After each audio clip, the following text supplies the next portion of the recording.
Bonjour, je suis Juliette, bienvenue dans ce podcast. Dans le cadre de Bâton Studio, j'interviewe une personnalité sur sa spiritualité. Ici, nous parlons des cartes du tarot, de superstitions, de fantômes, de la vie après la mort, de destin, de croyances de manière générale. Dans cet épisode, nous rentrons dans l'intimité d'un invité, qui partage avec nous ses expériences magiques. Bonne écoute! La première question du podcast, c'est qu'est-ce que c'est que le tarot pour toi? Un jeu d'argent. Tu sais, car 250 piques, je sais pas, je les entendais petites. Tu sais, Qui jouait? mes parents avec leurs amis et tout. Comment ça s'appelle à la Kent, je sais pas quoi, Kent. À la Kench? Ouais, et ben en fait c'est des styles de tarot. C'est pas mal, hein. Le Je vais aller tarot regarder. genre en mode pas divinatoire, le vrai tarot, c'est pas mal. Le vrai tarot. Et il jouait de l'argent. Je crois bien, oui. Hein. Ok. Et moi je servais les cafés. Ah ouais. Il est bon le doppio. Il est super bon. Attends, il est super bon. Et en plus, j'en avais vraiment envie. Et moi, je suis une vraie buveuse de café. Moi aussi. C'est-à-dire, j'aime ça, quoi. Ouais, Et moi celui-là, il est dingue. Ah ouais, il est bon. C'est quoi? C'est le grain que tu mets dedans qui est fou? Ouais. C'est la machine. Tout. Ouais. Ouais, La machine. Faut en acheter une très bonne en solde. Et ensuite tu la gardes pendant Bah ouais. des années. T'as un tips? Comment elle s'appelle, la tienne? Moi c'est une... attends, c'est pas la Jura. Alors il y a la Jura Henna qui est vraiment pas mal, mais celle-là j'ai l'impression qu'elle est encore mieux. C'est la DeLonghi. Ok, Dynamica. parfait. Je vais aller leur demander un peu d'argent pour mon podcast. Ouais, voilà. Donc pour toi, c'était surtout un jeu d'argent auquel jouaient tes parents et en fait, toi, tu servais les cafés. Voilà, exactement. J'ai commencé mes débuts dans la restauration là-bas. Non, parce qu'avant de faire de la musique, j'avais fait de la restauration et j'avais bossé aussi dans l'événementiel, etc. Mais donc quand j'étais étudiante, j'ai pas mal bossé dans la restauration. Ouais. Et petite, j'adorais aller servir les cafés, les verres de vin et tout pendant qu'ils jouaient au tarot ou au poker. Et donc plus récemment, enfin on va dire depuis quelques années quand même, le tarot pour moi c'est un outil de réflexion. Donc souvent pour mes amis ou pour moi. Bon là je suis dans une phase où je tire plus du tout les cartes. C'est vraiment, c'est un peu une relation, je dirais pas amour-haine, mais c'est parfois moi j'ai besoin d'arrêter un peu, sinon ça devient trop intense pour moi les cartes. Surtout que là j'ai eu, bon j'étais pas venue avec, mais là j'ai eu un jeu que je te montrerai pas, mais qui est très très très intense, qui est l'oracle de Béline. Oui. Ouf. Ouais. Et celui-là, il m'a vraiment donné trop de mysticisme et ça m'a tendu. Ouais. Ok. Non, il faut faire à petite dose en Ouais, fait. voilà. Ça se tire pas comme le tarot de Marseille ou le tarot de Rider. Le tarot de Béline, Ou ça le tarot. m'a- C'est un oracle en fait. C'est un. Ouais. Et c'était par contre, vraiment, c'était choquant parce que je l'ai tiré genre à ma cousine, à ma mère, à 2-3 potes proches. Et ce qui est sorti, genre, j'avais l'impression, ils me regardaient comme ça, les gens, genre comme si j'étais d'un coup une Madame Irma Ouais. professionnelle et tout. Genre vraiment, j'ai eu un fluide avec ces cartes, j'étais là, au secours, je les ai mis dans du gros sel et tout. Franchement, j'étais... Il n'y a pas de Madame Irma. En fait, on est tous des magiciens. Ouais. On a tous de la magie en nous. Il y a pas de gens qui ont... Bien sûr qu'il y a des gens qui ont des dons plus ou moins développés. Mais moi, ce que je veux faire avec le podcast et mon vrai projet, c'est de faire en sorte que les gens s'approprient le tarot. Au lieu d'aller voir Madame Leroy ou Madame Irma, comme tu dis, voilà. En fait, on s'achète un tarot et on l'utilise soi-même pour voir. Et en fait, c'est magique. Et c'est magique. Soi-même ou pour aider les autres. Pour Et aider c'est les aussi une histoire de écouter son instinct. Et parce que dans la société, en gros, on a de cesse que de t'éteindre ton instinct, de vouloir machin, de te foutre la trouille. Donc tu sais plus si c'est ton vrai instinct ou c'est un souvenir d'une trouille que t'as eue. Donc, enfin, bon, donc c'est vrai que le tarot aussi, ça peut être un outil pour ça. Pour se réapproprier son instinct, c'est-à-dire bon ben là j'ai un truc qui me saoule en ce moment, ou j'ai un problème, où je me sens bloquée, je sais pas quoi répondre à monsieur machin, je sais pas comment me sortir de telle situation.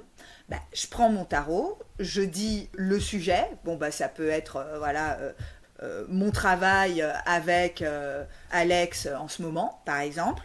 Et donc là, je vais tirer mes 3 cartes et ça va devenir un outil de réflexion et parfois de déblocage, puisque suivant les cartes qu'il y a sur la table, ça va m'amener peut-être ailleurs. Ah, tiens, ça, j'y avais pas pensé. Donc c'est vraiment, c'est pas pour figer dans l'avenir, c'est vraiment un outil de réflexion dans le temps présent. Voilà. Mais Vanille, c'est la def, c'est ça. C'est le 4 de bâton. Non mais c'est exactement ça. Ouais. Toi, quand est-ce que tu t'es saisi de l'outil? Ah, de l'outil. Yeah. Alors, en 2018, moi.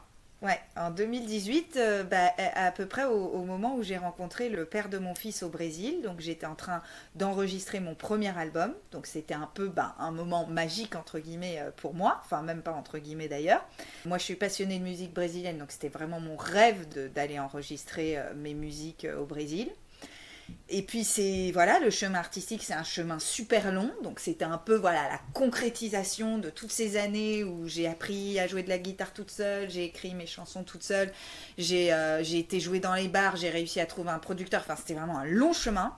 Et donc là j'étais enfin avec un budget d'album que mon label m'avait alloué, j'étais au Brésil pour concrétiser mon rêve. Et là, je me suis acheté mon premier jeu de tarot brésilien. C'est un peu une réplique du tarot de Marseille, mais il est brésilien. Et comment t'as commencé? Donc tu connaissais un peu la signification des cartes, t'avais un bouquin? Un petit peu. Donc j'ai une pote très proche qui... c'est pas grave. Ouais, on est des humains, on est dans un espace sur Terre en fait, donc il se passe des choses. Avec la machine qui se met en marche toute seule. Ouais, donc c'est peut-être un message qu'on nous envoie. Non, je regarde. Ouais, donc j'avais une amie très proche qui m'avait tiré déjà plein de fois les cartes.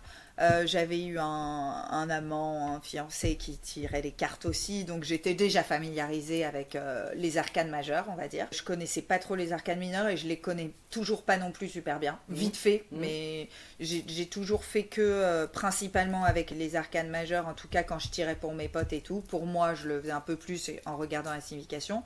Donc j'avais le livre, ouais, effectivement, le livre qui est venu avec le jeu. Les trucs que je savais moi qu'on m'avait appris suivant les différents tirages de cartes. Qu'est-ce qu'on t'avait appris? Un peu des mots-clés en fonction, tu vois par exemple là je vois le diable, on m'avait appris que c'était plus par rapport à la vie sexuelle, à la création. J'avais 2-3 mots-clés, peut-être pas pour tous les arcanes majeurs mais pour certaines cartes que je tirais souvent. Juste en montre s'il y a des mots qui te viennent. Ouais. Le pendu, pour moi, c'est une situation où on est un peu bloqué, ou enfin en tout cas on doit attendre, on doit plonger à l'intérieur de soi. On est invité à voir la vie différemment aussi, parce que le personnage il est dans l'autre sens. Ouais. Alors moi j'avais horreur de cette carte. Elle est géniale. Ouais. Elle te dit, s'il y a un conflit, t'es pas obligé d'agir tout de suite, tu peux juste regarder, te faire un avis et après agir. C'est lâcher prise en fait. Oui. Et moi, je n'ai fait que tirer cette carte pendant les 2 dernières années et maintenant, du coup, je l'ai tellement tirée que maintenant, elle me pose plus de problème et donc à chaque fois que je la vois, je me dis lâcher prise. Et franchement, c'est pas bon. Le soleil, évidemment, ça c'est le top. On va le suivre. Alors le jugement, ça c'est moi, parce que moi je suis née le 20 mars, donc et donc ça c'est le jugement pour moi, c'est l'alchimiste. Donc l'alchimiste, il transforme le sombre, le noir en or. Donc c'est le jugement, c'est la révélation, c'est la transformation du sombre en lumière. Et donc moi, ça me parle beaucoup puisque comme j'écris et que j'écris beaucoup sur ce que je vis, sur ce que je ressens, et c'est beaucoup les chagrins, les tristesses qui nous inspirent. Même si la joie, évidemment, est une source d'inspiration, ça sera jamais, je pense, aussi clair et aussi vraiment, si d'un coup t'es super triste, t'en as vraiment gros sur le cœur, et c'est là que va sortir l'idée d'un texte, etc. Et donc j'aime beaucoup cette carte et le fait que je sois née le 20, que ça se retrouve avec moi, et que donc effectivement tout ce qui peut m'arriver de sombre dans ma vie, etc., j'essaye de le transformer en lumière, parce que en musique, en chanson, forcément tu vas pouvoir le communiquer aux autres, le partager avec les autres, et comme on vit à peu près tous les mêmes choses, on va tous avoir des deuils, des chagrins d'amour, etc. Normalement, si la chanson est bien écrite, elle va quand même toucher un certain nombre de personnes. Et donc on va pouvoir se consoler ensemble, et c'est une consolation de sentir que mes mots vont résonner chez l'autre, on se sent moins seul, tout ça. Donc ça, c'est vraiment une de mes cartes que j'aime beaucoup. Tu veux que je continue ? Franchement, on va pas toutes les faire parce qu'il y en a 21 et j'ai plein de questions et il y a tellement de choses que j'ai envie de savoir de toi. Mais voilà, l'empereur... Ouais, moi, l'empereur, tu sais, mon fils, il est 4-4-4-4-4. C'est un quadruple empereur. La folle. la mère complètement folle. Je suis la mère d'un quadruple empereur. Désolée, les amis. C'est le roi des rois. Non, mais en fait, je t'explique. Mon fils, il devait naître le 5 mai. Ok. Et moi, je n'avais qu'une idée. Bon, déjà, j'étais grosse comme je sais pas quoi. J'avais vraiment envie d'accoucher. Et en plus, c'était en plein Covid, etc. En gros, il y a eu le confinement le 15 mars. Et mon fils, il est né le 22 avril. Et moi, je disais au père de mon fils, il faut qu'il naisse le 22 avril. Il faut qu'il naisse le 22 avril. Comme ça, il sera triple empereur, je disais au début. Non. Triple empereur. Donc, 22, donc 2 plus 2, 4. Avril, 4. Et 2020, 4. Donc, on est sur 4, 4, 4. Et figure-toi qu'il est né à 21h10, donc en numérologie, ça fait le 4e 4. Ouais. Tu vois, 2 plus 1 plus 1. Donc donc, je faisais que lui dire ça, il faut qu'il naisse le 22 avril, ça serait tellement beau, ça serait magnifique, ça. Donc le gosse, il est arrivé le 22 avril à 21h10. Mais il est hyper obéissant, en plus. C'est un empereur docile. Pas tellement, tu vois. Et maintenant, je regrette de m'être dit que je voulais un quadruple empereur, parce que franchement, mais le caractéros, mais... Parce qu'il sait ce qu'il veut. Ah oui. Il est têtu comme une mule, donc il est vraiment le carré. Après, effectivement, il a ce truc du 4. Il aime l'ordre. Après, je pense que les enfants, ça les rassure aussi en général. Ils aiment, voilà. Mais moi, j'avais mis des horaires d'allemande, genre vraiment... Maintenant, on est un peu plus open, parce qu'il a 4 ans, donc ça va, on peut un peu plus naviguer. Mais moi, jusqu'à ses 2 ans et demi, il avait des horaires, mais pile. Il s'endormait à 19h30, il se réveillait à 7h30. Donc, on lui a fait le carré. Donc, l'empereur était enchanté dans le carré. Parfait. Voilà. Parfait. Comment il s'appelle ? Léon. Pas mal, donc, pour un nom d'empereur. Ouais. Et parfois, il nous fait des trucs, mais pas possible. Enfin, genre, si on lui dit un nom à un truc et tout écrit, ça part dans tous les sens. Enfin, il sait vraiment ce qu'il veut. Et parfois, je regarde mon compagnon et il me dit... tu voulais un empereur, le voilà, hein, il dit. L'empereur, il est génial parce qu'on peut s'appuyer sur lui. Il est de très bons conseils. C'est la figure d'autorité, mais c'est aussi... Comme toutes les figures d'autorité, on se met derrière lui, on se range derrière lui, on lui demande conseil, c'est notre modèle. C'est pas que, allez, on va serrer les vis, quoi. Ouais. C'est en plus de ça, je vais vous donner une manière de faire. Il est bien pour son peuple, singe, quand il est bien aspecté. Ah ouais. Enfin, bon, bref. Est-ce qu'il y a une autre carte dont tu voudrais parler ou pas ? Le pape, j'aime beaucoup, parce que c'est la bienveillance. Ouais. Ça, c'est joli. La mort, tu dirais quoi sur la mort ?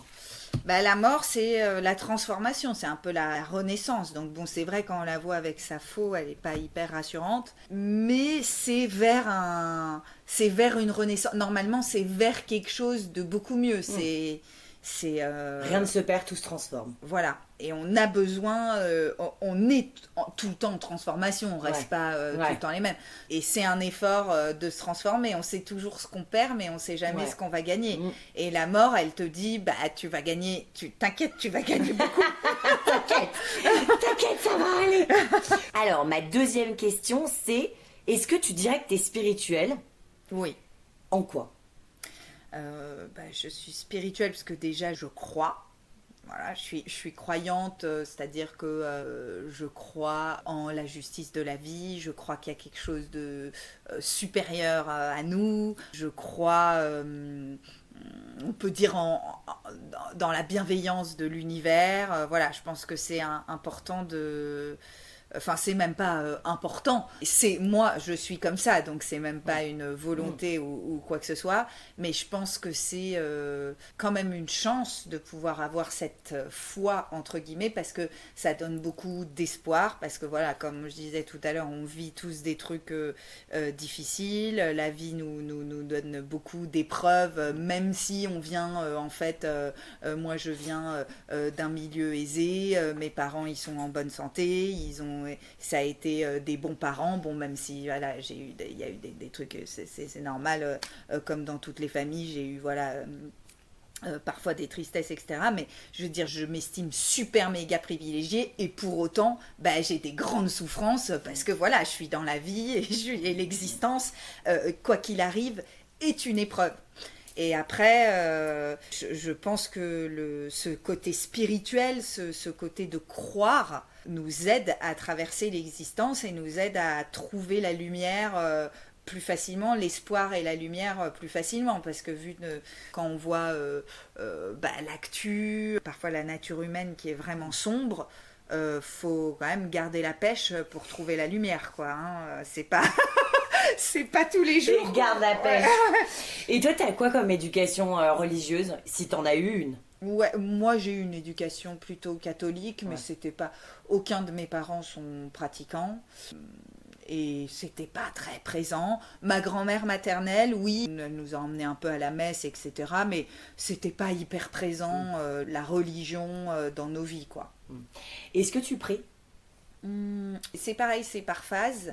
J'ai fait beaucoup de prières ces dernières années, plutôt donc à l'univers. C'est plutôt des prières que j'invente, c'est des trucs très simples, hein. Oui voilà, hein, ça part pas dans des mais je veux dire, je suis pas en train de prier Jésus ou Dieu ou quoi que ce soit, je veux dire est-ce que en fait, quand je dis est-ce que tu pries, est-ce que tu formules?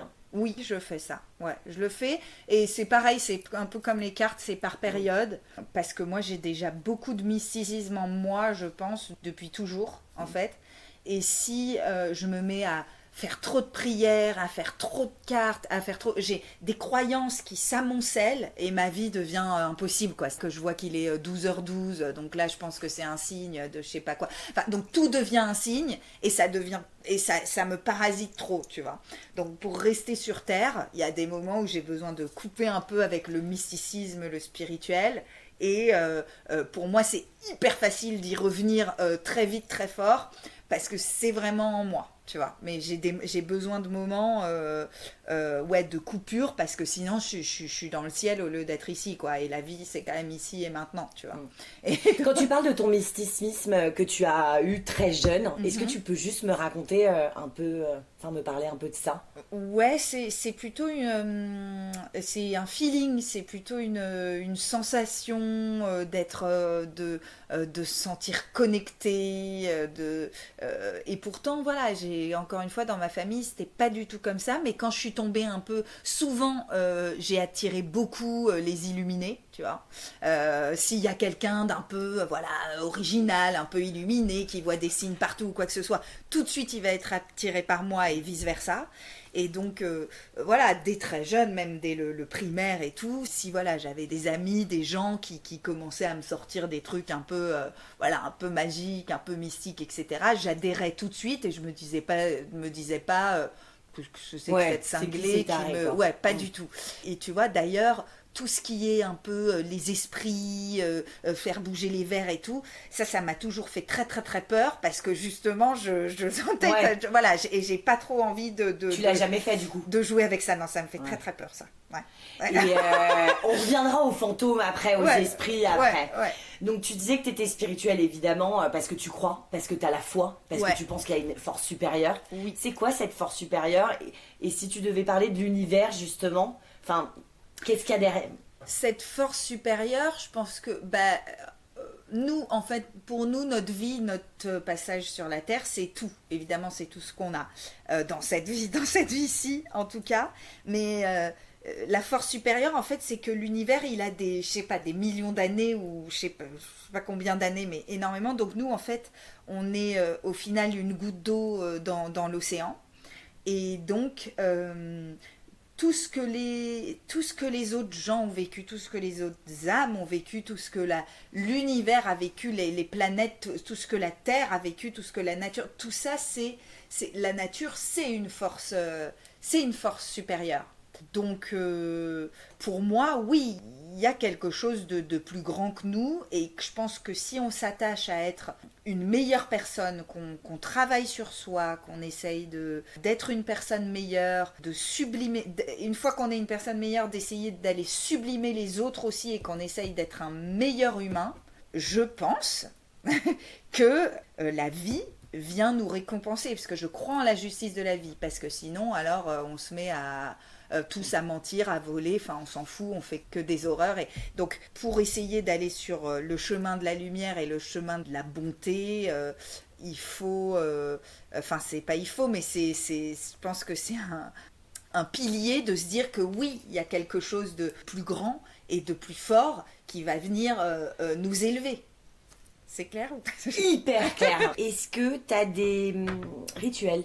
Pas vraiment. Les moments où je faisais beaucoup donc, de prières à l'univers, c'est-à-dire effectivement mes prières, ça commençait par remercier, voilà. Ça dépendait des jours parce que j'ai plein de choses pour lesquelles dire merci. Et ensuite, c'était plus des formulations de ce que j'attends, c'est pas d'avoir, mais ce que j'attends de concrétiser, voilà, je demandais souvent de l'aide, par exemple, de l'aide pour telle ou telle chose.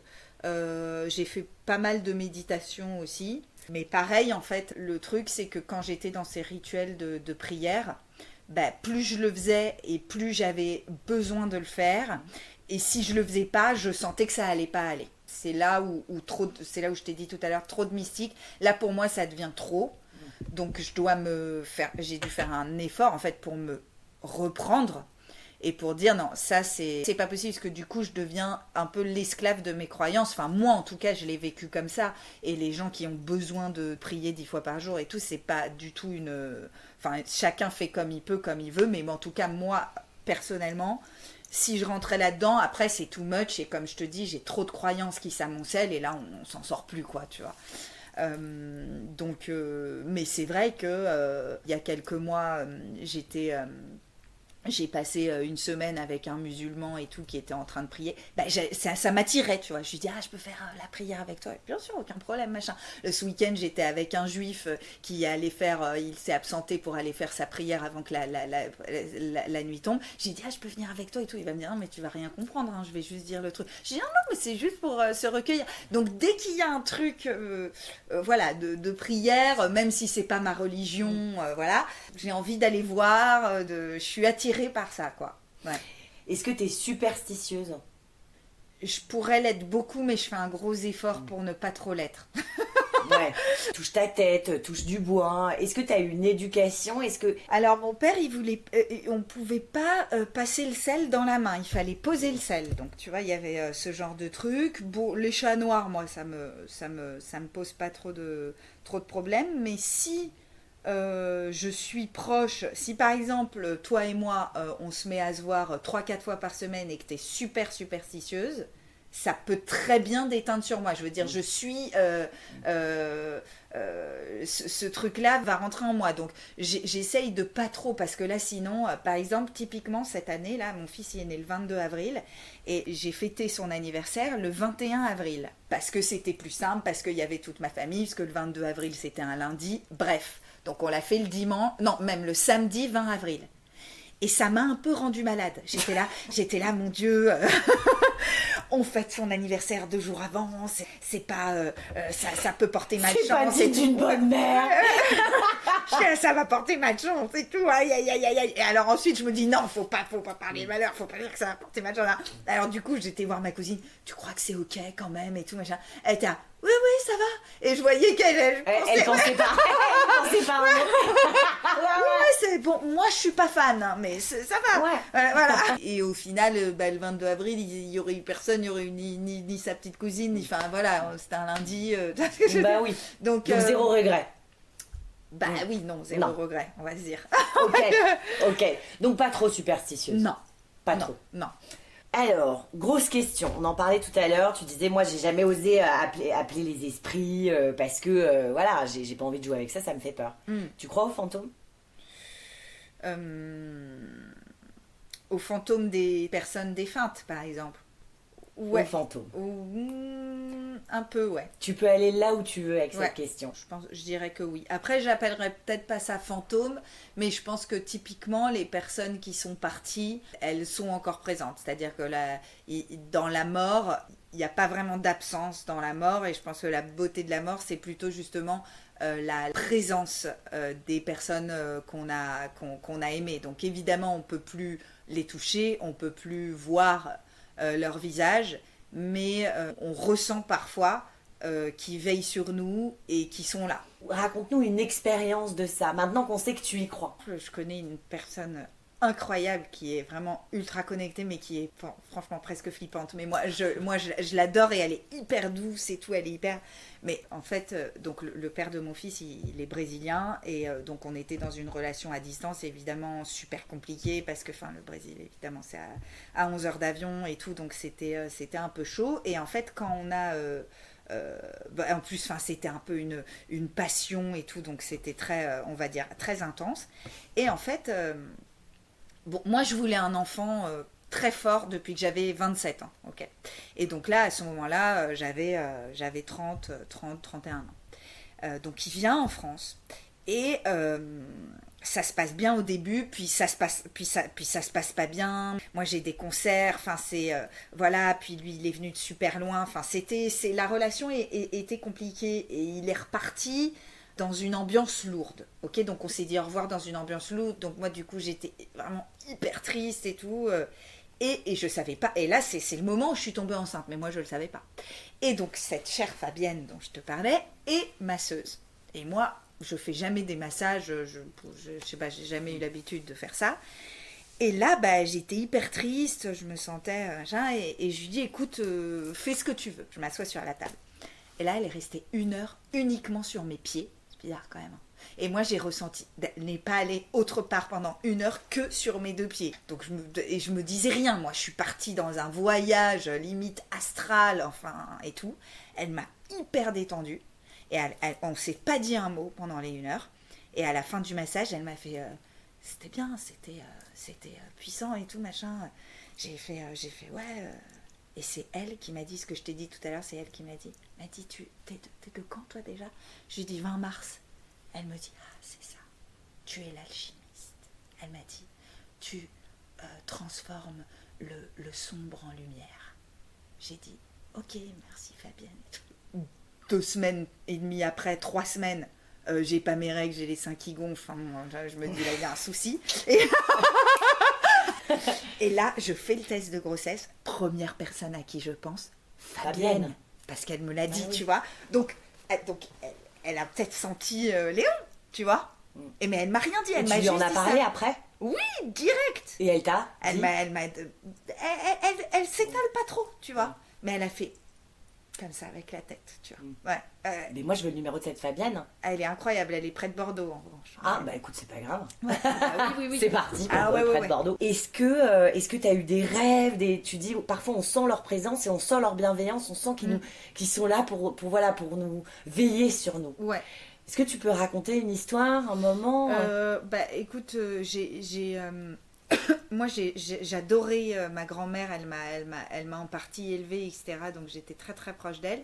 Elle est partie en 2016, puis elle est partie vraiment à l'ancienne, c'est-à-dire qu'on était tous à la veillée dans sa chambre, etc. Donc en plus j'ai vraiment vu son dernier souffle. Donc là effectivement ça t'emmène encore vers le mystique, parce que la vie, la mort, tout était tellement lié que voilà. Puis on était toute la famille dans la chambre, on a vu sa dernière respiration. Donc c'est vrai que quand je suis dans cet endroit, donc sur les bords de la Dordogne, je ressens sa présence, tu vois, voilà. Donc c'est sûr que je sens qu'elle est, voilà, qu'elle est là, qu'elle veille sur nous. Et alors, plus récemment, là, j'ai perdu mon manager, figure-toi, là, il y a le 17 mai, qui était vraiment quelqu'un de... c'était un très gros mec dans la musique. Il alliait la passion musicale avec le côté business plus le côté humain. Donc, c'était vraiment un être incroyable. Et dans la musique, il n'y en a vraiment plus beaucoup, voire pas, des hommes comme lui. Et voilà, et comme on est dans un métier hyper intime, en fait, mes musiques, mes chansons, c'est mon cœur sur la table, quoi, en gros. Et c'est à lui que je faisais écouter en premier, etc. Et donc, il est mort en 3 jours, là, et ça a été vraiment un gros coup dur pour moi, parce que c'était même une figure paternelle, en fait, pour moi.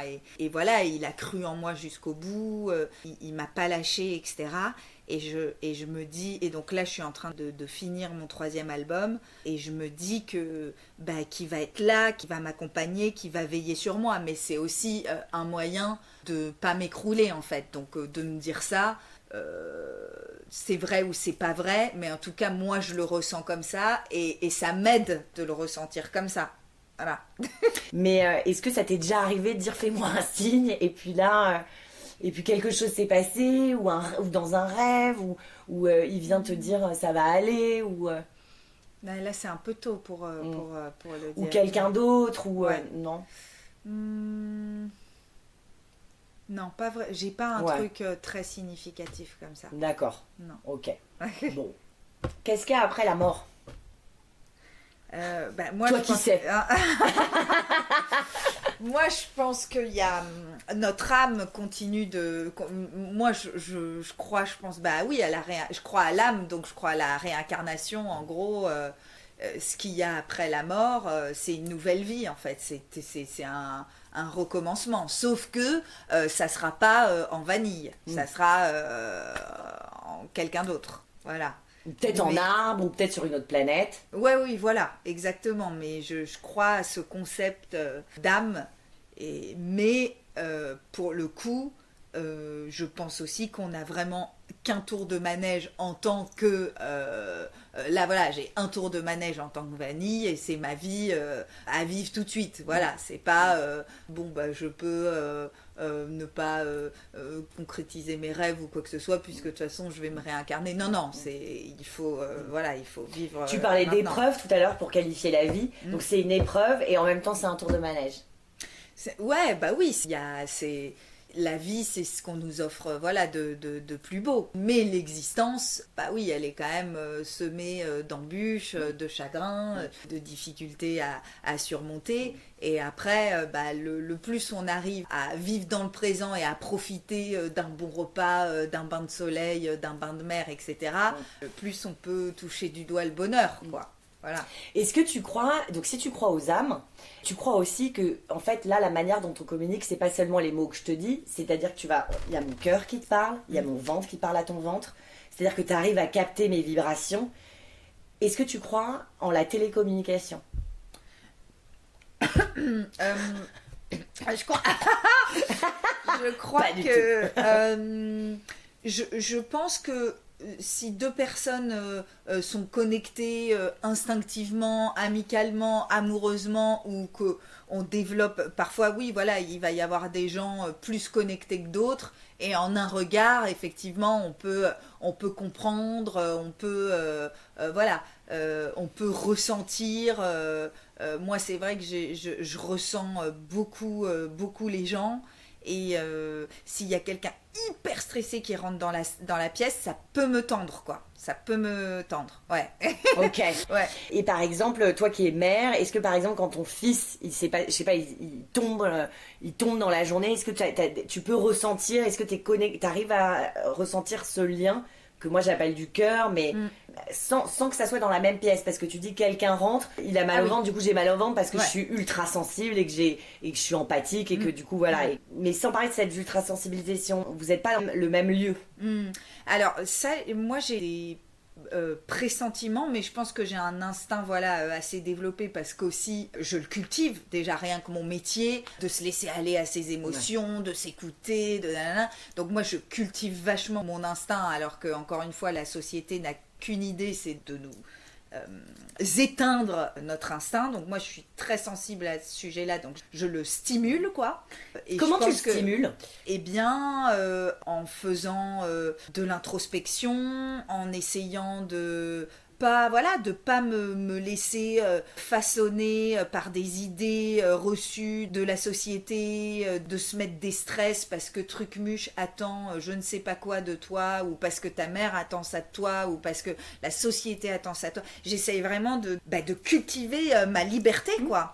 Et de me dire, de me poser, de rentrer à l'intérieur de moi-même et de me dire, moi, qu'est-ce qui me fait avancer, qu'est-ce qui me fait vibrer, toujours évidemment corrélé pour quand même faire partie d'une société, apporter ma pierre à l'édifice. C'est pas juste je m'en vais en Amazonie et je me coupe complètement. Mais tu parles beaucoup de ça depuis le début. À chaque fois, tu dis apprendre à tirer les cartes pour soi et pour les autres. Enfin, il y a toujours ce truc-là de redonner aux autres, quoi. Ouais.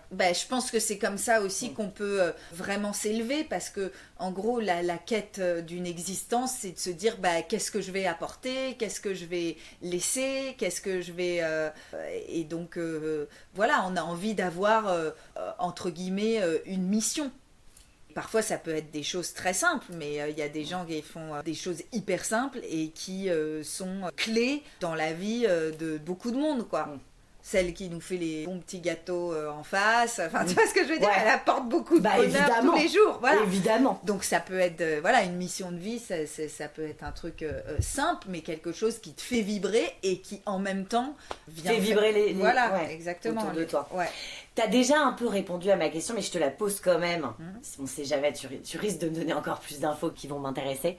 S'il y a de la magie dans la vie, où est-elle? Donc effectivement, elle est dans l'instinct des gens. Parfois on a des instincts, on reçoit comme presque des messages divins. On se dit non mon Dieu, il faut pas que je fasse ça. Et après on se dit heureusement que je l'ai pas fait, ou heureusement que je l'ai fait, heureusement que je me suis écoutée. Donc ça c'est quelque part c'est un peu magique de ressentir où il faut aller, qu'est-ce qu'il faut faire à tel moment. Ça peut nous sauver, ça peut sauver les autres aussi. Et la magie, elle est forcément dans l'amour pur qu'on peut avoir. Après, c'est toujours compliqué, parce qu'en fait, c'est quoi l'amour amoureux? C'est notre image qui se reflète chez quelqu'un. Enfin, est-ce que l'amour pur au sens existe vraiment? Alors ça, j'ai envie de dire, seul Dieu sait. Dans la nature, tu peux le ressentir. Ouais, tout à fait, c'est vrai, ouais. Cette espèce de truc de plénitude, c'est de l'amour. En regardant un paysage, en regardant l'horizon, la mer qui se confond avec le ciel, c'est vrai, ouais. Et parfois, oui, il y a des gens qui te tendent la main, des amis qui vont penser à toi à un moment où c'est vraiment important, les moments où tu te sens vraiment soutenu et aimé. Ça peut être des moments magiques, parce que ça te donne en fait une force incroyable. Et après, il y a l'amour maternel qui est complètement inconditionnel. Donc là, c'est complètement magique, parce que tu vois que les mères, il y a leur fils, leur fille qui a tué, c'est avéré. Elles vont continuer d'être dingues de leur gosse. Donc là, il y a un truc qui est de l'ordre du surnaturel, parce que là, pour le coup, c'est même plus l'image. Enfin, là, c'est un truc qui dépasse le truc amoureux, parce que la base de l'amour amoureux, c'est qu'il peut terminer demain. On peut se séparer demain, même si ça fait 30 ans qu'on est ensemble, alors que l'amour filial n'a pas de limite. Ça s'arrête jamais. Tu sais, moi, tout à l'heure, là, quand tu me demandais une expérience magique là, avec le corps et tout, tu sais, quand t'allaites, c'est un truc mais complètement magique, parce que en fait, avant que le bébé pleure, t'as le sein qui se tend un peu et tu sens qu'il est rempli de lait, et là tu te dis, là il va pleurer, il va avoir faim, et là il pleure et il a faim. C'est un truc, ça fait genre, tu sais, ça fait une petite tension dans la poitrine. Ton corps te dit que l'enfant, et toi-même t'as un peu besoin qu'on vienne t'enlever le lait, tu sens que c'est tendu. Mais c'est genre, l'allaitement, c'est incroyable. Si ton enfant a la gastro, tu vas créer, toi, maman, des anticorps contre la gastro pour qu'il aille mieux. Ça, c'est un truc de ouf, en fait. Donc, comme tu dis, c'est dans la nature, la magie. Vu qu'on est dans les expériences magiques, je me disais peut-être qu'un jour on t'a dit tu vas rencontrer un homme, il va arriver vers toi, il va te dire tiens une chouquette, et en fait ça s'est vraiment passé, le mec avait des chouquettes dans la main. Enfin, parce que je disais, toi t'as jamais eu ça. Non, non. Alors la voyante, elle m'a dit un truc quand je l'ai vue, elle m'a dit oui, toi ton travail là ça va être international. Cette année ça va être international. Et j'étais là, ok, enfin super, tu vois, mais là écoute, je chante en français. Ça me parlait pas trop. Et ben dis-toi que j'ai une chanson qui s'appelle Suivre le soleil. Donc mais oui, que t'as fait en anglais avec cette chanson. Ouais, mais cette oui, chanson j'adore. vraiment qui me fait vivre aujourd'hui. Donc on a fait la version anglaise en mode en remix, mais la version originale en français c'est Worldwide. Et elle m'a dit ça et moi j'étais un peu là, bon ouais, ok. Et donc vraiment c'est quand j'ai vu, j'ai repensé à ce qu'elle m'avait dit. Et voilà quoi. Et la chanson elle est beaucoup écoutée aux États-Unis, en Turquie. À Mexico, à Marrakech, enfin tu sais, tu vois tout avec Spotify, tu vois tout le nombre d'écoutes. Puis d'ailleurs, j'ai ma pote de San Francisco qui me dit Chérie, là ça y est, hein, tu es connue ici, hein, ça y est. Donc c'est drôle. Et J'adore. Après, j'ai une pote en Australie qui me dit, à Sydney, elle me dit ah là là, incroyable, je t'entends à la radio et tout. Donc il y a quand même ce truc, cette portée internationale que j'avais pas du tout. Qui, grâce à Spotify... grâce à cette voyante. Exactement, peut-être, hein, elle l'a dit et elle l'a mis dans... Enfin bon, voilà. Ça, c'est... Tu le dis un peu, mais c'est vrai. De le mettre. Ouais. C'est pour ça que je demandais ce que tu pries. Ouais. De le sortir, en fait, il y a un espèce de truc où évidemment, ça va te revenir sûr. de la même manière que tu dis, on n'a pas le droit de... Si tu voles, que tu craches, que tu n'es absolument pas soucieux des autres, machin, il y a un moment où les gens vont pas se soucier de toi, c'est évident. Bah oui, enfin, tu vois ce que je veux dire. Donc, dans ce même schéma de pensée, en fait, il y a ce truc-là où si je dis... J'ai passé une bête d'après-midi, ça va être génial avec Vanille. Ouais. Ça va être génial avec Vanille. Ça va être génial. En fait, il y a un truc où ça va, en fait, ça va vraiment être génial bien avec sûr. Vanille, tu vois. Ah, mais moi, souvent, mon amie, je la regarde et je lui dis nous sommes divines. Mais oui. Parce que c'est en disant qu'on est divine qu'on devient divine. Mais bien oui. sûr. Bah oui. Tu vois. Bien sûr. Ouais. La prochaine question, qu'est-ce que tu penses des drogues? Ouais. Ok. Est-ce que tu as déjà eu une expérience de drogue et où est-ce qu'on va avec les drogues? Toutes les réponses sont permises. Tu peux me dire c'est de la merde des drogues, je ne veux pas en parler. Tu peux me dire j'ai testé de l'ayahuasca, c'est extraordinaire. Ou alors j'ai pris de l'opium, je suis partie avec les anges. Enfin, tu vois. Moi non, l'ayahuasca non, parce que j'ai horreur des serpents et j'ai horreur de vomir, donc vu ce qu'on m'a raconté, je préfère pas tenter ma chance. Mais non, écoute, moi j'ai surtout eu des expériences avec le cannabis quoi. Maintenant j'en fume plus du tout parce que c'est la même chose, ça m'envoie trop dans le mystique. Moi j'aime bien voilà les petits verres, les petits cocktails, etc. J'ai essayé les drogues, mais pour moi c'est pas vraiment nécessaire parce que ça me prend trop d'énergie. Et je pense que en mode expérience, ça peut ouvrir des portes. Par exemple, l'ecstasy avec la techno, les choses comme ça. Mais le faire trop, bon, ça c'est sûr, c'est pas un secret, c'est pas bon. Voilà. Et moi, comme je t'ai dit, j'ai vraiment envie de construire ma vie ici maintenant. J'ai des ambitions dans mon travail. Aujourd'hui, j'arrive à vivre de ma musique, c'est hyper précieux pour moi. Et si je prends des produits, en gros, je m'éparpille et je monte direct au ciel. Et en fait, moi, je reste là-haut après. Et c'est ici que je dois construire, tu vois. Donc, je suis pas anti-drogue, mais pour moi, personnellement, je préfère pas... tu vois, petite pina colada, petit cocktail tranquille. Mais les drogues dures, ouais, je trouve que ça m'envoie vraiment trop au plafond, quoi. Et après, je redescends plus. Ouais, voilà. Qu'est-ce que c'est que les rêves pour toi?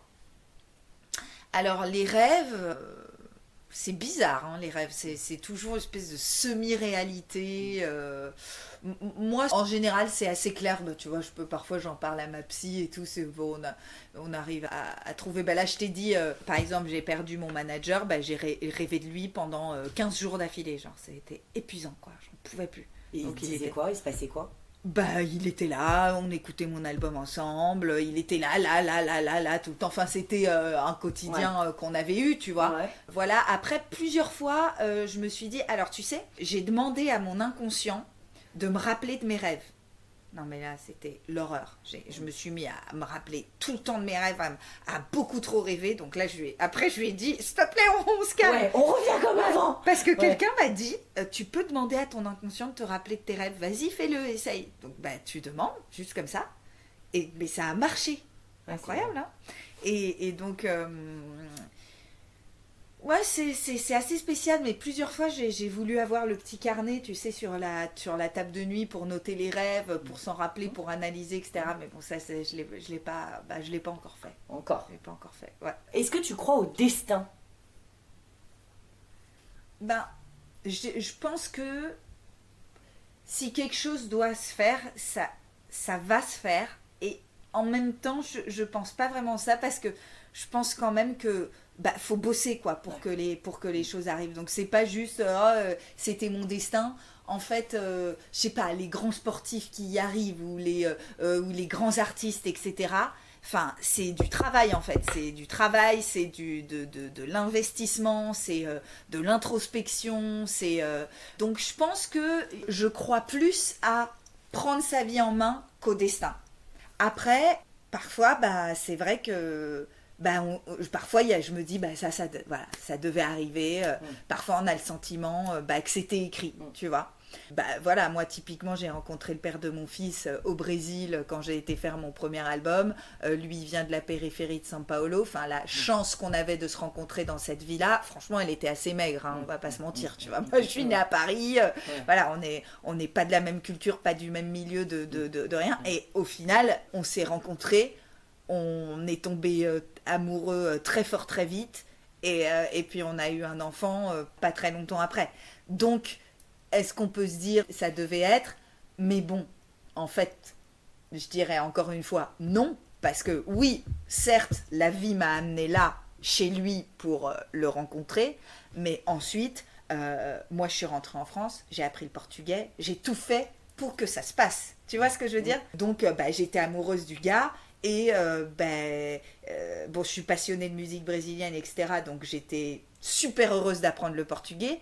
Et j'ai une facilité en langue, j'aime les langues, etc. Mais il faut quand même le faire, d'apprendre le portugais comme une malade. Pendant 2 mois, j'étais bloquée sur le Babel. Donc il y a eu un investissement et une volonté très forte de ma part. Je crois plus à la volonté de prendre son destin en main plutôt que cette idée de destin. Et les synchronicités. Et les rendez-vous. Ouais, des synchronicités, oui, il y en a. Ouais, c'est clair. Mais parfois, tu penses à quelqu'un, par exemple. Par exemple, là, on est à Montmartre. Donc, il y a pas mal d'artistes qui vivent dans ce quartier. Par exemple, moi, souvent, ça m'arrive les synchronicités. Donc, c'est-à-dire que, imaginons, on est à Montmartre. Donc, je te donne un exemple. Je suis en train de chanter Caravane de Raphaël. Il habite pas loin. Je croise Raphaël.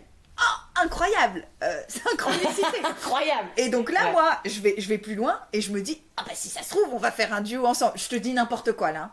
Mais, et donc là, tu te dis, en fait, l'univers m'a envoyé le message que, effectivement, on va faire ce duo ensemble. Mais c'est pas vrai, hein, ce que je te dis, je simule. Et en fait, si ça se trouve, on va jamais faire ce duo. Donc parfois, il y a des choses que tu vas percevoir en synchronicité qui vont te donner un coup de boost, un coup d'espoir, etc. Et aller le voir quand tu le croises en lui disant bonjour Raphaël. Ah ouais, et là ça peut changer. Ouais, t'as raison. T'as raison. Non mais tu vois. Ouais, et donc on revient au même truc. Ça c'est aussi prendre sa vie en main. Et effectivement, la vie te fait ce cadeau de le mettre sur ton chemin, mais il faut y aller. Ouais. Faut pas attendre sur son banc. Quoi. Je suis d'accord avec tu. Il y a 2 dernières questions. C'est en quoi tu crois? Alors on a un peu, mais si tu devais résumer, en quoi tu crois? Je crois en la justice de la vie, je crois en l'amour, je crois à l'âme, aux âmes, je crois... En toi? En moi. Ouais.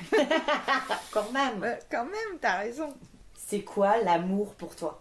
L'amour pour moi, c'est la rencontre en fait de 2 êtres à part entière. Et donc, pour être un être à part entière, effectivement, il faut plonger en soi et il faut apprivoiser ses failles, il faut aimer ses qualités et apprivoiser ses défauts. et voilà, se sentir bien avec soi-même pour pouvoir être la meilleure version de soi-même à offrir à quelqu'un d'autre. Et c'est pour ça que j'aime pas trop cette idée quand on dit ma moitié, etc. Bah non, je suis déjà un être à part entière. Je cherche pas une moitié, je cherche un autre être à part entière qui va venir me sublimer et que je vais pouvoir sublimer en retour. C'est vraiment le grandir ensemble, c'est-à-dire on sent qu'on a cerné qui on était nous-mêmes, qu'on est en face d'une personne qui fait ce travail-là aussi sur lui-même ou sur elle-même. Donc en fait c'est une communication entre ces deux êtres, c'est une empathie, c'est une compréhension de l'autre, c'est ne pas être d'accord mais en fait comprendre la position de l'autre sans pour autant l'épouser. Et ça c'est le grandir ensemble, parce que la passion des premiers jours, la folie sexuelle, etc., si on veut être avec quelqu'un dans la durée, ça dure pas toujours. Donc en fait c'est une amitié, c'est une empathie, c'est apprivoiser les défauts de l'autre, que ces petits défauts deviennent presque des qualités ou des trucs mignons. Et ça, c'est un vrai travail. Je pense que l'amour, ça se travaille. C'est pas juste on s'aime. Non, c'est un taf en fait. Faut travailler son couple, faut travailler son amour-propre, faut travailler l'amour qu'on a pour l'autre. Donc travailler l'amour, c'est se réveiller chaque matin et réinventer l'amour, réinventer sa relation. Ça peut aussi être sexuellement, ça peut être dans les activités qu'on fait ensemble, dans ce qu'on veut partager. Et c'est vraiment cette idée de s'élever à deux et de ressentir que l'autre, il veut que je sois quelqu'un dans le monde, il veut me voir grandir dans le monde, et moi pareil pour lui. T'es amoureuse en ce moment ? Ouais. T'es quoi comme signe astrologique et qu'est-ce que ça veut dire pour toi ? En fait, moi, je suis née le 20 mars à 23h30. Donc le 20 mars, je ne sais pas si vous avez compris, mais on envoie tous un inbox à Vanny pour lui souhaiter son anniversaire. Je l'ai dit carrément. Donc le 20 mars, vous notez. Jour du printemps. Jour du printemps. Voilà. Et à 23h30. Donc, mais comme c'est le 20 mars, toute ma vie, j'étais poisson. Okay. Jusqu'à ce que je m'intéresse à l'astrologie vers 26 ans. Et là, horreur malheur, je me rends compte que je suis bélier. Parce que le 20 mars 88, le soleil était déjà en bélier à 23h30. Mais je suis vraiment sur la limite, mais je suis quand même vraiment bélier. Donc passer de poisson à bélier, c'est quand même assez décontenançant. Je sais pas si ouais, vraiment. Parce que tu passes du romantique au guerrier, quoi. Ouais, exactement, quoi. Le dernier signe du zodiaque, je passe du dernier signe du zodiaque qui a toutes les énergies, qui porte la lourdeur de l'énergie de tout le monde, à l'énergie créatrice du bélier qui est tout feu tout flamme. Donc moi je savais plus trop où j'étais. Donc souvent je dis que je suis bélion. Ouais, d'accord.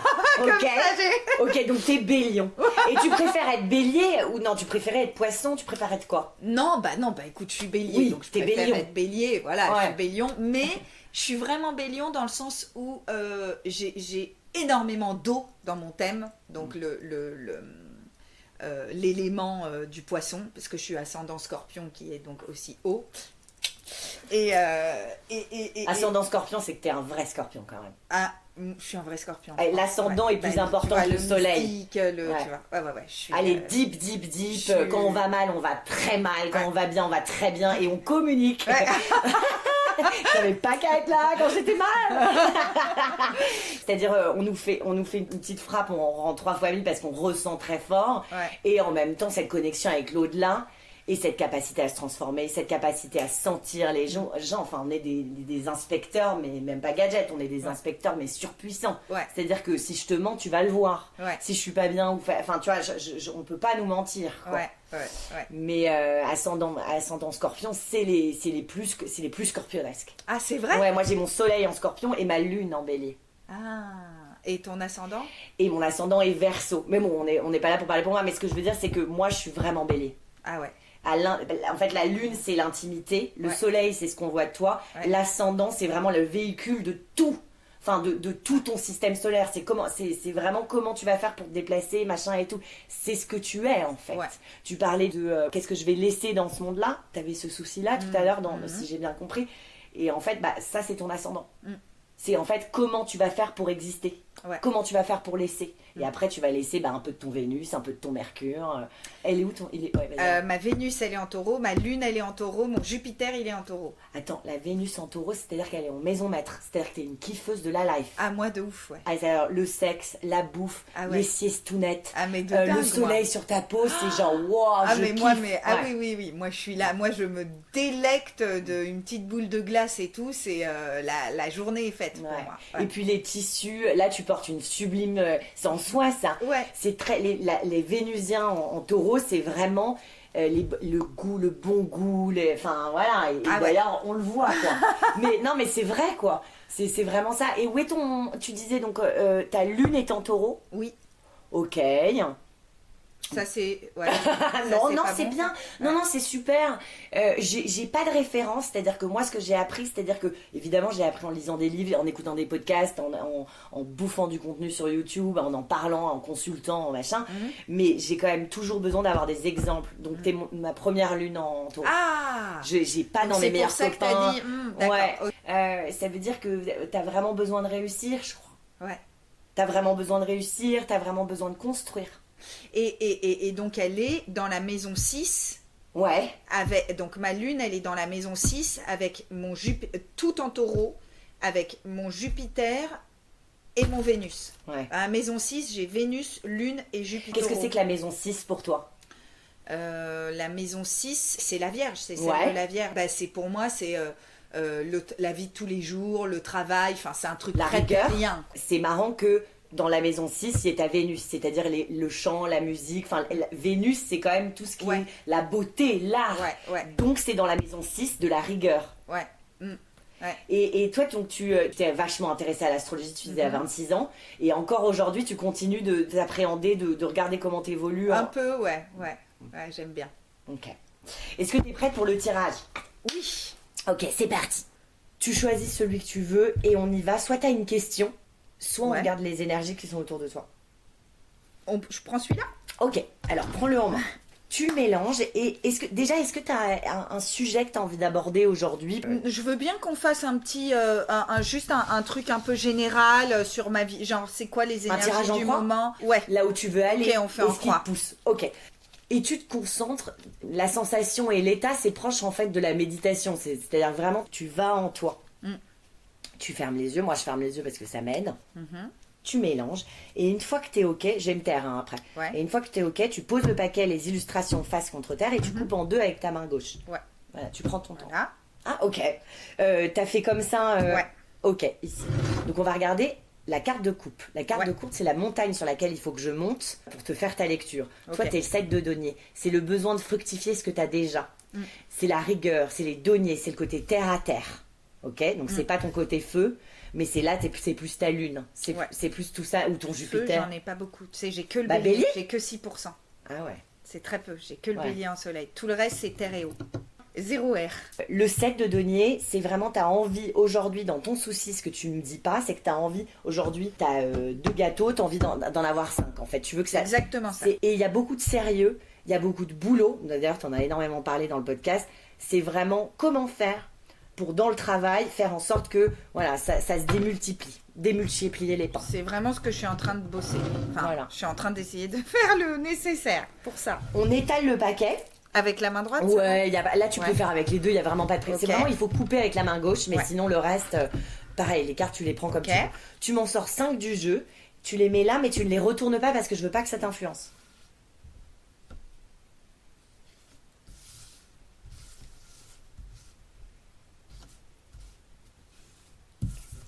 On y va? On va voir où t'en es, Vanny. Donc ça, c'est ce qui te pousse. Ok. La roue de la fortune, t'as envie que les choses bougent. C'est une carte majeure, 10, qui te dit qu'en fait, tu t'en remets à l'univers. Cette carte dit que après les larmes, vient les rires. Après le chagrin, c'est comme ça. En fait, on peut pas arrêter le progrès. Il y a un espèce... C'est la vie, en fait. La vie, elle avance. Et donc, c'est rassurant pour te dire qu'en fait, les choses vont changer. Les premiers seront les derniers. Enfin, c'est vraiment... C'est une carte majeure qui parle de ça, qui parle de mouvement. Tu t'appuies sur le fait que les choses vont bouger et tu t'en remets à l'univers. La roue de la fortune, c'est vraiment... L'univers est plus fort que nous. Donc il faut accepter En fait, donc le conseil, donc comme je te disais, chaque carte te montre là où tu en es, te donne des conseils et te donne un peu des avertissements. L'avertissement, c'est que ça te dit, n'aie pas peur de bouger. N'aie pas peur de te réinventer. Donc en fait, il faut vraiment faire preuve de souplesse et accepter le changement. Ça, c'est le conseil. L'avertissement, c'est s'il y a quelques petits blocages encore qui te bloquent, vraiment, ça fait appel vraiment au lâcher-prise et te dire que de toute façon, il y aura une réponse dans le futur. C'est une super carte positive qui te dit que les choses vont bouger et tu comptes bien là-dessus. Et ce qui vraiment te pousse aujourd'hui, les énergies, donc c'est en toi, mais on a vu tout à l'heure, on en a parlé dans le podcast, en fait, ce qui est dedans, c'est la même chose qui est dehors. En fait, les signes sont à l'intérieur, mais aussi à l'extérieur. On fait tous partie d'une force une, machin et tout. Ça te dit que en fait, non seulement les choses vont bouger, mais en plus de ça, et que les choses vont évoluer, donc c'est quand même une super carte, mais en plus de ça, ça te dit qu'en fait, ne sois surtout pas attaché à rien qui existe, parce qu'en fait, ça va devenir plus grand, et c'est vraiment le caractère exponentiel, voilà. Donc ça, c'est ce qui te pousse, et c'est l'univers qui te pousse à évoluer et à bouger, et à ne surtout pas rester accroché à quoi que ce soit. C'est une carte majeure, donc c'est quand même assez fort. Le 10, c'est la force 1. Ok ? Ce qui va te faire avancer dans justement comment faire dans la carte de la coupe, c'est-à-dire le set de données, c'est-à-dire faire fructifier ce qu'on a. Ne surtout pas t'éloigner de tes émotions. Ce qui te fait avancer, donc ça c'est une carte de cours, c'est le roi de coupe. Ok. C'est quoi pour toi le roi de coupe ? Je la connais pas cette carte. Tu la connais pas ? Non. C'est quelqu'un qui bâtit un empire seulement en suivant ce qui lui tient à cœur. Mais il n'y a pas de numéro. Non, c'est une carte mineure, c'est une carte de cours. Ah. Là, on joue avec les 78 cartes. Ouais. On joue pas avec les seulement Ah, les c'est une coupe. Ah oui, bien sûr. Oui. C'est une coupe. Ah, c'est le 1 de coupe. Non, ça c'est l'as de coupe. Ça c'est le roi de coupe. Ah oui, ça y est, ouais, Il y a des cartes de coupe où c'est roi, reine, cavalier, valet. Très bien, je vois très bien. Oui, Les rois, c'est vraiment des qualités donc qu'il faut ça, que tu... c'est l'amour. C'est le roi de l'amour. En fait, toi, tu vas bâtir un empire et c'est enfin un empire. Non, mais je veux dire, on bâtit tous des empires, mais ce que je veux dire, c'est que le roi, il arrive à construire pourquoi ? Parce qu'il est proche de ce qui lui tient à cœur. Donc, ce qui te tient à cœur, il faut continuer de se battre pour ça parce qu'il n'y a que ça qui a de la valeur pour toi. Ok.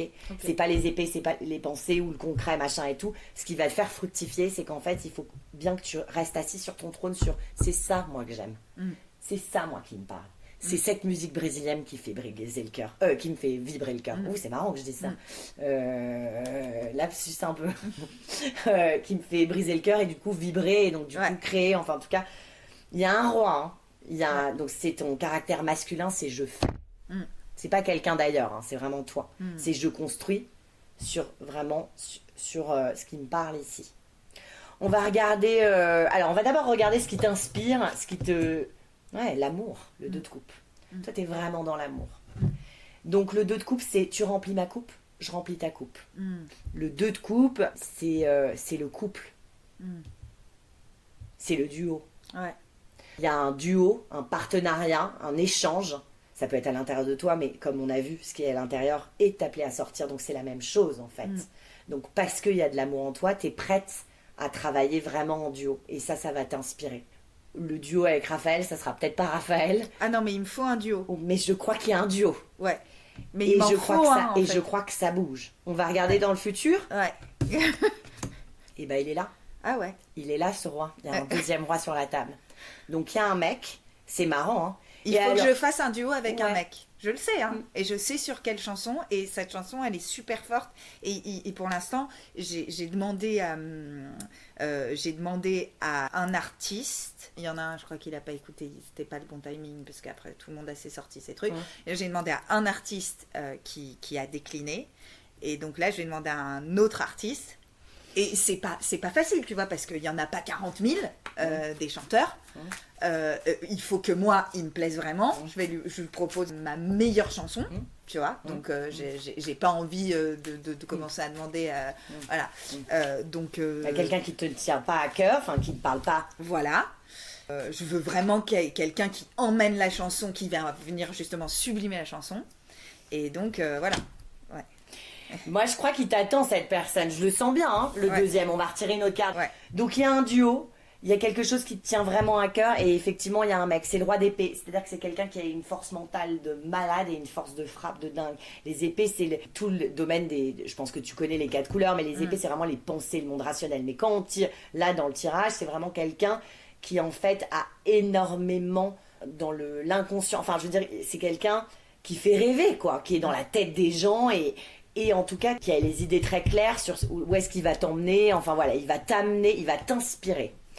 On va regarder là où tu dois être aujourd'hui, les énergies que tu incarnes pour aller justement trouver ce mec-là.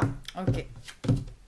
Ouais, donc on est juste avant. On est juste avant le 7 de denier. T'es à ça. Okay. T'es à ça de le rencontrer. T'es à ça de le faire. Okay. Le 6 de denier, c'est encore dans la même énergie que le 2 de coupe. C'est vraiment donne, Dieu te le rendra. Ouais. C'est vraiment genre donne-toi les chances.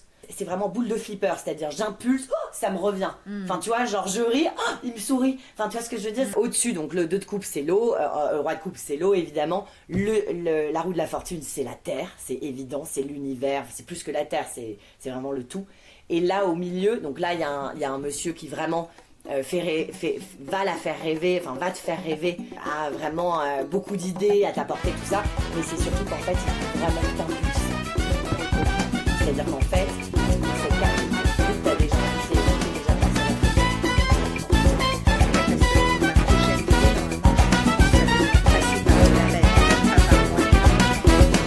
Chora, come eu chorei.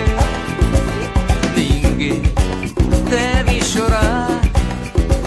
O amar, amar, amar como eu amei. Ninguém deve amar. Chorando aqui com muita pena por amor da Madalena. E ela me abandonou, diminuindo o jardim, esta linda flor. E ela por mim foi um anjo da bondade. Partiu, só me deixou saudade. E eu quero feliz, tornei-me tornador. Si cet épisode vous a plu, n'hésitez pas à mettre 5 étoiles sur votre plateforme d'écoute, à en parler autour de vous et à partager l'épisode. Je vous embrasse fort. N'oubliez pas que si on y croit, nos rêves se réalisent. Bonne chance